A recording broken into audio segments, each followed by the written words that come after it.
છોટાઉદેપુર કે જે આદિવાસી વિસ્તાર છે ને ત્યાં આગળ ભણતા બાળકો સાથે હંમેશા અન્યાય થતો હોય તેવું જ લાગી રહ્યું છે।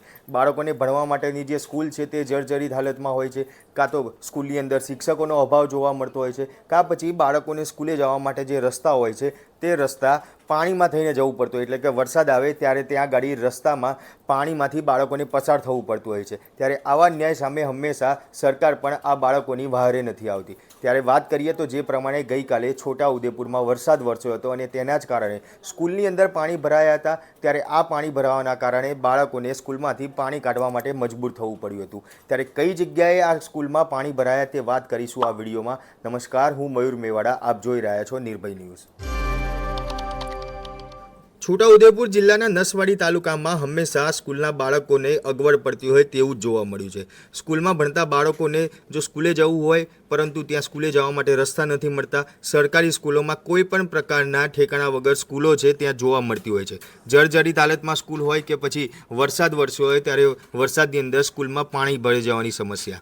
નસવાડી તાલુકાના પિસાયત શાળામાં જે પાણી ભરાઈ જવાની સમસ્યા છે તે સામે આવી છે, જેના જ કારણે પાણી ભરાઈ જવાના કારણે શાળાની અંદર આવેલો રેકોર્ડ રૂમ છે, કોમ્પ્યુટર લેબ છે, કોમ્પ્યુટર છે, સાથે સાથે લેપટોપ છે, આ તમામ સાધન સામગ્રી પાણીમાં પલળી જવાના કારણે ત્યાં ગાડી ખરાબ હાલતમાં જોવા મળી રહી છે। એટલે કે કહી શકાય કે આ તમામ સામગ્રી પાણીમાં ગરકાવ થઈ ગઈ છે, જેમાં શિક્ષકો અને બાળકો વરસાદી પાણી કાઢવામાં મજબૂર બન્યા છે અને વરસાદી પાણી કાઢતા હોય તેવા દ્રશ્યો પણ સામે આવ્યા છે। ત્યારે સ્કૂલમાં ભણતા બાળકો આમ તો સ્કૂલે ભણવા માટે જતા હોય છે, પરંતુ જે પ્રમાણે અંતરિયાળ વિસ્તારમાં જે આદિવાસી વિસ્તાર છે કે ત્યાં ગાડી બાળકોને ભણવા કરતાં અન્ય કામ સ્કૂલમાં વધારે કરતા હોય તેવું જ અત્યાર સુધી જોવા મળ્યું છે। ત્યારે આદિવાસી વિસ્તારમાં આવેલી સરકારી શાળાઓમાં જે સરકારે ખરેખર ધ્યાન આપવાનું હોય છે તે ધ્યાન નથી આપતા અને તેના જ કારણે ક્યાંક આદિવાસી વિસ્તારના બાળકો જે પોતાનું જે ભણતર છે તેનાથી વંચિત રહેતા હોય તેવું જ જોવા મળી રહ્યું છે। અનેકવાર આવા દ્રશ્યો સામે આવ્યા છે। સરકારની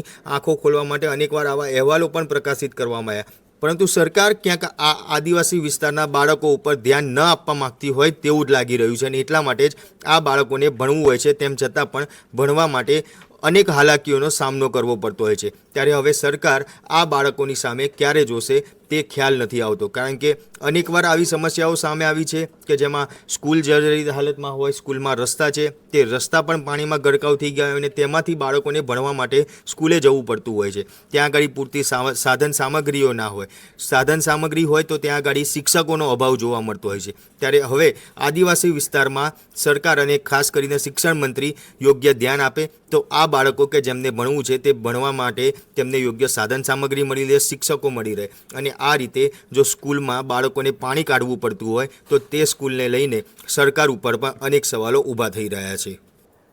આમ તો સરકાર હાઈટેક સ્કૂલની વાતો કરતી હોય છે, ડિજિટલ ઇન્ડિયાની વાતો કરતી હોય છે, પરંતુ જે આદિવાસી વિસ્તાર છે કે ત્યાં ગાડી બાળકોને ભણવું હોય છે, પરંતુ ત્યાં જે સ્કૂલો જે પ્રમાણે જોવા મળે છે, જર્જરિત હાલત હોય કે પછી ત્યાં ગાડી સ્કૂલે જવા માટેના રસ્તા હોય કે સ્કૂલની અંદર પાણી ભરાઈ જવાની સમસ્યા હોય, આ સમસ્યાઓના કારણે બાળકોને ભણવામાં મુશ્કેલી પડે છે। ત્યારે સરકાર આ બાળકો સામે ક્યારે જોશે અને જે હાઈટેક અને ડિજિટલ સ્કૂલની વાતો કરવામાં આવે છે તેવી સ્કૂલ આ આદિવાસી વિસ્તારના બાળકોને ખરેખર મળશે ખરી? આપ શું માનો છો તે કોમેન્ટ બોક્સમાં જરૂરથી જણાવજો અને અમારી નિર્ભય ન્યૂઝ ચેનલને લાઇક, શેર અને સબસ્ક્રાઇબ કરવાનું ભૂલશો નહીં। આભાર।